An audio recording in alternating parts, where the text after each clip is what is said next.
السلام علیکم ورحمۃ اللہ وبرکاتہ۔ ناظرین، میں آج کی اس ویڈیو میں آپ کو 3 کبیرہ گناہوں کے بارے میں بتانے جاؤں گا کہ 3 کبیرہ گناہ ہیں۔ حدیث مبارک کا مفہوم ہے کہ ان 3 کبیرہ گناہوں کے بارے میں نبی کریم صلی اللہ علیہ وسلم نے تمام صحابہ کرام کو آگاہ فرمایا۔ 3 کبیرہ گناہ کون سے ہیں اور ان کی وضاحت کیا ہے؟ ناظرین، سب سے اول پہلا کبیرہ گناہ اللہ کی ذات کے ساتھ شرک کرنا ہے، یعنی عبادت میں اور ریاضت میں اور یعنی صدقہ کرنے میں، یعنی عبادت کا لائق صرف اللہ کی ذات کو بنانا ہے، اس کی عبادت کرنی ہے، باقی اور کسی کے سامنے عبادت نہیں کرنی، نہ جھکنا ہے، نہ صدقہ کرنا ہے، نہ کسی کو جو ہے کہ اس طرح کر کے عبادت کا رخ کر کے جو ہے کہ عبادت کرنی ہے۔ اگر اللہ کے ذات شرک کرتا ہے تو سب سے بڑا کبیرہ گناہ ہے، یہ پہلا کبیرہ گناہ ہے اور اس سے بچنا چاہیے ہر مسلمان کو۔ اور دوسرے نمبر پر کبیرہ گناہ کون سا ہے کہ والدین کی نافرمانی کرنا۔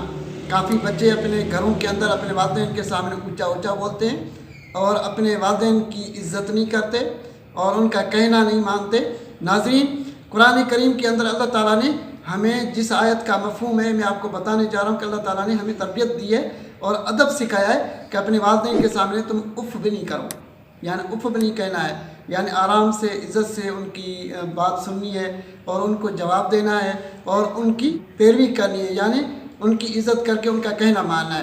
دوسرا کبیرہ گناہ ہے، اگر آپ والدین کی فرمانبرداری نہیں کرو گے اور ان کی کہنا نہیں مانو گے، اگر وہ ناراض ہوں گے تو سمجھو اللہ بھی ناراض ہوگا، اگر وہ راضی ہوں گے سمجھو اللہ بھی راضی ہوگا، اگر وہ دعائیں دیں گے تو آپ کے لیے ان کی دعائیں ایسے ہیں جیسے نبی کی دعا اپنی امت کے لیے ہوتی ہے۔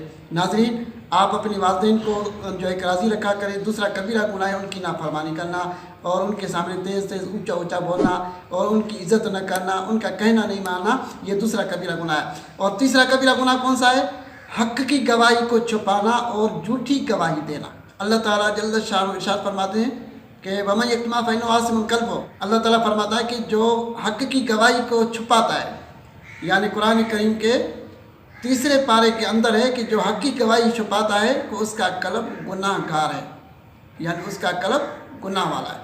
یعنی اگر کوئی حق کی بات سامنے آ جائے آپ اس کو چھپائیں نہیں، حق کی گواہی کو چھپائیں نہیں۔ اگر آپ کو پتہ ہے کہ کہیں محفل میں یا کہیں کورٹ کچہری میں اگر آپ کو حق کی گواہی دینی پڑے تو آپ دے دیں، یہ بھی ایک اچھا عمل ہے، نیکی ہے۔ اگر آپ حق کی گواہی دیں گے اور مظلوم کا ساتھ دیں گے اور جو صحیح سیدھی بات ہوگی وہ آپ کریں گے تو اس میں کیا ہوگا؟ آپ کا فائدہ ہوگا، اللہ بھی راضی ہوگا، اس کا رسول بھی راضی ہوگا۔ اور اگر آپ حق کی گواہی کو چھپائیں گے اور جھوٹی گواہی دیں گے تو جو جھوٹ بولتا ہے تو اللہ تعالیٰ جل شانہ کے دربار میں وہ کبیرہ گناہ ہوتا ہے۔ جھوٹی گواہی دینا بھی کبیرہ گناہ۔ یہ تھے 3 گناہ جو کہ ہم نے آپ کو بتایا کہ یہ 3 کبیرہ گناہ ہیں اور ان 3 کبیرہ گناہوں سے ہر مسلمان کو بچنا چاہیے۔ سب سے اول پہلا کبیرہ گناہ کون سا ہے؟ اللہ کے ساتھ شرک کرنا۔ اور دوسرا کبیرہ گناہ یہ کہ اپنے والدین کی نافرمانی کرنا۔